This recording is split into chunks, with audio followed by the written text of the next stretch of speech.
प्रिय दोस्तों। आज मैं एक बड़ा इंटरेस्टिंग टॉपिक से बात कर रहा हूँ, वो जो ओल्ड एज में होता है मरीजों को। आपको पता है आजकल क्या हो गया, लाइफ एक्सपेक्टेंसी ज़्यादा हो गया है। पहले इंडिया में होने तो नहीं तो वेस्टर्न कंट्री में होने तो लाइफ एक्सपेक्टेंसी बहुत कम था। 50 साल 60 साल में, 60 साल नहीं तो 70 साल में देहांत हो जाता था। लेकिन आजकल क्या हो रहा है, इनका life span improved, health awareness हो गया है। अच्छा अच्छा खाना खाते हैं लोग और लाइफस्टाइल अच्छा हो गया है। एक्सरसाइज करते हैं, हेल्थ हेल्थ के अवेयरनेस ज़्यादा हो गया लोगों के। इसके साथ में मेडिकल सर्विसेज का जो है, मेडिकल फैसिलिटीज जो है वो ज़्यादा हो गया। इसके हिसाब से जो लोग पहले बहुत रोगों से रजने से मरते थे, आजकल नहीं मर रहे। तो क्या हो गया, लाइफ स्पैन ज़्यादा हो गया। तो पीपल वो अर्ली 70 साल 80 साल 90 साल तक आजकल कोई कोई जिंदा जी रहा है। इसका मतलब क्या होगा, ओल्ड एज का जो प्रॉब्लम्स है वो ज़्यादा हो गया। ओल्ड एज का जो प्रॉब्लम्स है, घुटने में दर्द होना, कमर में दर्द होना, गर्दन में दर्द होना। ऑर्थोपेडिक सर्जन डॉक्टर वी मुरलीधरा करके, वो जो हमारा जॉइंट में बोन्स में ऑस्टियोपोरोसिस करके होता है, जॉइंट में ऑस्टियोआर्थराइटिस होता है। ऐसे ही उम्र होते होते जो बीमार है उसमें और एक इम्पॉर्टेंट बीमार है, उसमें उसका नाम है अल्जाइमर्स डिजीज। आपको एक कोट सुनाए रहेंगे, in empty mind is workshop of devil. जिसका मन खाली है उसके अंदर एक डेविल चलता रहता है। आप मुझे पूछो तो कौन है वो डेविल, बोल तो मैं बोलूँगा वो अल्जाइमर्स डिजीज है।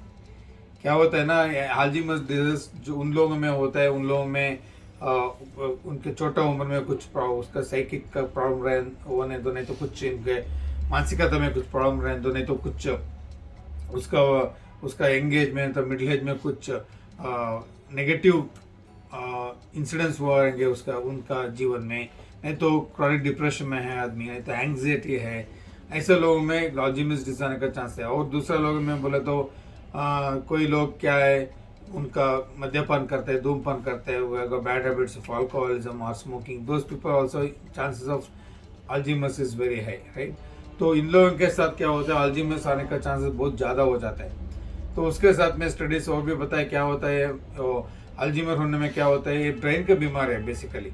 एज द एज एडवांस आपको पता है ये सब तो ऑर्गन्स डिजनरेशन होता है, ब्रेन भी डिजनरेशन होता है। ब्रेन क्या बोलता है ना, तो ब्रेन में डिजनरेशन में क्या होता है, ब्रेन का जो वजन है, वेट है, वो भी कम हो जाएगा, ब्रेन का सेल्स कम हो जाएगा। उसके साथ में न्यूरॉन्स करके बोलता है ब्रेन में, वो न्यूरॉन्स का नंबर्स भी कम हो जाएगा। उसका साइनाप्सिस करके बोलते हैं, न्यूरोट्रांसमीटर्स करके बोलते हैं, जो एक एक न्यूरोट्रांसमीटर्स नर्व एंडिंग्स दूसरे नर्व एंडिंग्स को जाना पड़ता है, संवाद करके बोल सकते हैं, उनका भी ब्लड लेवल कम हो जाता है। तो ये सब होने के कारण क्या होता है, आदमी का ब्रेन का जो हेल्थ है, जो ब्रेन में जो है सब कम हो जाएगा। इसके कारण क्या होता है, आदमी का मेमोरी पावर कम हो जाएगा, मेमोरी लॉस हो जाएगा। अब बहुत कुछ देखे रहेंगे। मेमोरी कम होने में क्या होता है, ओल्ड एज में बुढ़ापन में क्या होता है, आदमी इरिटेट हो जाता है, डिप्रेस हो जाता है, क्या करता है क्या नहीं करते भूल जाते हैं, अपना खुद को ख्याल रखना भूल जाते हैं, बराबर नहाता नहीं और ड्रेसिंग सेंस नहीं रहता है, बराबर कुम नहीं करता है, वो मैट जैसे इधर उधर चलना, फॉरगेटफुलनेस। अगर घर के बाहर जाए तो घर को वापस आता है कि नहीं आता है पता नहीं रहता है। ये बहुत उनका अस्त व्यस्त हो जाता है, जीवन अस्त व्यस्त हो जाता है। पेशेंट को से ज़्यादा उनके जो देखभाल करता है, उनका चिल्ड्रंस हो नहीं तो ग्रैंड चिल्ड्रंस हो, उनको और भी ज़्यादा प्रॉब्लम हो जाए उनको मैनेज करने के लिए, क्योंकि उनका ख्याल नहीं रहता है, उनको याद ही नहीं रहता है किधर जाते हैं कहाँ जाते हैं पता ही नहीं। मेरा एक पेशेंट था, उसका बाप को अल्जाइमर्स डिजीज हुआ था। तो घर छोड़ के चले जाते कि इधर चला गया, उधर चला गया, किधर चला गया पता ही नहीं चलता था उसको। बाद में जाके पूरा ढूंढ के इधर उधर ढूंढ के लाना पड़ता था। तो ऐसा हो जाता है अल्जाइमर्स डिजीज में। वो बहुत डेडली डिजीज है, बहुत ही बेकार कर देता है आदमी का जीवन का, आदमी का जिस्म का। तो इसके लिए अल्जाइमर्स नहीं आना चाहिए, क्या करना चाहिए, you have to be keep our brain active. Brain को जो हेल्थी न्यूट्रिशंस फूड है वो लेना चाहिए, एक्सरसाइज करना चाहिए, माइंड को कंट्रोल रखने के लिए मेडिटेशन करना चाहिए, व्यायाम करना चाहिए, प्राणायाम करना चाहिए, योगासन करना चाहिए, बहुत अच्छा है। इस साथ में हंस के जीवन चलाना चाहिए। अच्छा टीवी सीरियल्स उसमें आपको पता है ना, जो टीवी सीरियल्स आते हैं उसमें जो पॉजिटिव है, नहीं तो कॉमेडी शोज आते हैं, बहुत कुछ कॉमेडी शोज आते हैं। कॉमेडी शोज देखने में आपका मन प्रसन्न हो जाता है, अच्छा बॉडी में हार्मोन्स रिलीज हो जाता है। डोज करके हार्मोन्स है, पता है डोपामिन है, ऑक्सीटोसिन है, सेरोटोनिन है, एंडोर्फिन्स है, ये अच्छा अच्छा हार्मोन्स बॉडी में उत्पत्ति होने के बाद क्या होता है, आदमी का जिस्म भी अच्छा रहता है, ब्रेन भी अच्छा रहता है। तो आपका हेल्थी एटीट्यूड रखिएगा, हंस के जीवन बिताएगा, सबसे फ्रेंड्स अच्छा अच्छा फ्रेंड्स को रखिएगा साथ में, उनसे बातचीत करने से उसमें मिला के हंसने से ही आपका जो मन का जो विकल्प है, मन का जो डिप्रेशन है, वो सब जाने का बहुत हेल्प हो जाता है। तो ये सब करने में क्या होता है, आपको ब्रेन को एक्टिविटी है, आपको जैसे जिम जाके एक्सरसाइज किया तो आपको मसल स्ट्रेंथ है, ऐसे ही अगर आप ब्रेन को भी थोड़ा एक्सरसाइज देना चाहिए। ब्रेन जिम करके बोलते हैं, ब्रेन को जिम मतलब क्या, ब्रेन को भी एक्टिव रखने के लिए थोड़ा व्यायाम देना चाहिए ब्रेन को। कैसे व्यायाम देंगे आप, कुछ मेमोरी गेम्स प्ले करने का, नहीं तो कुछ नया सीखने का, नया लैंग्वेज सीख सकते हैं आप, नहीं तो नया इंस्ट्रूमेंट्स कुछ 60 ईयर्स वो 70 ईयर्स कुछ नया सीख सकते हैं आप। कोई इंस्ट्रूमेंट्स अच्छा नहीं तो सिंगिंग कर सकते हैं, डांसिंग कर सकते हैं, नया नया लैंग्वेज लर्न कर सकते हैं, नया नया प्रॉब्लम सॉल्व कर सकते हैं।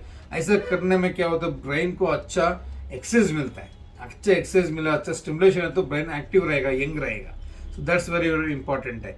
मैं और भी बोलूँगा, मुझे एक स्टोरी याद आ रही है। आपको जापानीज लोग तो पता है, उन्हें फिशिंग करने के बाद दूर दूर देश को उनको एक्सपोर्ट करता था। एक्सपोर्ट करने के नाम हमको पता है वो पूरा डेड हो जाके पूरा उसका टेस्ट अलग होता था। आदमी लोगों को, कस्टमर्स लोगों को अच्छा नहीं, तो बोलते थे फ्रेश नहीं, हम नहीं कर देंगे। तो उन लोगों ने कुछ इधर उधर कुछ करके क्या करते थे, कुछ पानी डाल के बेचते थे, ताकि थोड़ा पानी डालने में क्या होता है, थोड़ा फिश अच्छा रहता है, थोड़ा फिश मर जाते थे। उसको भी कंप्लेंट आता कि वो टेस्ट अच्छा नहीं, फ्रेश नहीं है। तो एक आदमी ने एक दिमाग लगा दिया, क्या किया उन लोगों ने, एक फिश के टैंक में जो था एक शार्क अंदर छोड़ दिया। तो क्या हो गया, सब फिश को पता था कि शार्क अंदर है, शार्क अंदर, तो सबको भयभीत होकर इधर उधर चलना, एक्टिव रहना शुरू हो गया।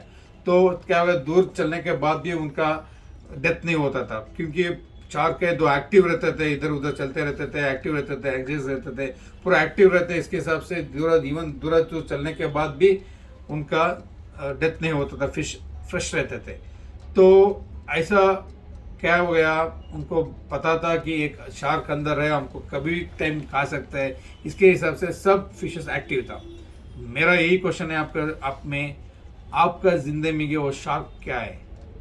आपका जिंदगी में एक जरूर शार्क अंदर ले लीजिएगा, क्योंकि वो शार्क रहने से आपको ब्रेन एक्टिव रहता है, आप एक्टिव रहेगा, उसके साथ में ब्रेन भी अच्छा काम कर रहा है। कुछ भी हो, कुछ नया नया सीखना चाहिए, ब्रेन को कुछ नया स्टिमुलेशन देना चाहिए। आपको रिटायरमेंट हो गया, 60 साल हो गया, 70 साल हो गया, इसका मतलब कि आप डल रहेंगे, कुछ इंटरेस्ट नहीं देंगे, उसका प्रॉब्लम है, इसका प्रॉब्लम, वो सब प्रॉब्लम रहता ही, वो सब छोड़ जाएगा, कुछ नया सीखेगा, कुछ नया लैंग्वेज सीखेगा, कुछ नया नया देता रहना, एक शार्क पैदा करना। एक शार्क आपका जिंदगी में आ गए तो आप पूरा एक्टिव हो जाएंगे, आपको ब्रेन एक्टिव हो जाएगा, अल्जीमर्स भी आपके तक नहीं आएगा। ठीक है।